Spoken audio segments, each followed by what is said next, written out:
Paul, Golden Gate Enterprises. We have a deck where these boards begin. This is actually the end of the house. There's a sliding door above this.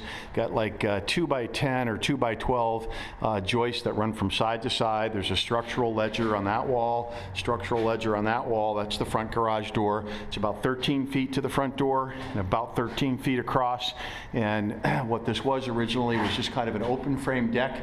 Looks like 2x6 pieces of wood that were up there, and they put a waterproofing system over the top, and it's all failing because it wasn't waterproofed properly. You can see all the stuff dripping down, and what we need to do is either slope this to the front and drain it to the front side, or possibly slope it over this way, and you'll see the walkway upstairs. So that's kind of a view there. Let me walk upstairs and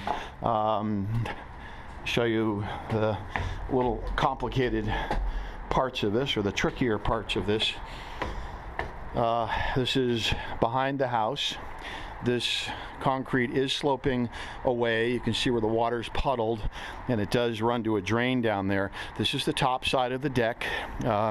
Looks like what they did is they probably put like a plywood surface over the top of the deck boards, some type of waterproof coating, and then some elastomeric paint. It doesn't drain, it's all puddling. Got a stucco wall, and we have this privacy fence that has to kind of remain in place. And I guess in an ideal world we would have this deck slope away from the house over to the front edge, put a gutter, and tie it into that scupper that's right there. So kind of the complicating factor is once we do that, we put our Duradeck in. How do we put this type of wood frame railing system back in place here and not have to put penetrations into the Duradeck system? So it'd have to be mounted outbound, and you can kind of see how that little part of the deck is sticking out further than the actual face of the wall itself. This right here, interestingly enough, is sloped this way, and you can see there's about 3/4 of an inch underneath the door on that side. Then it drops down. There's a good 2.5, 3 inches there, and it keeps going.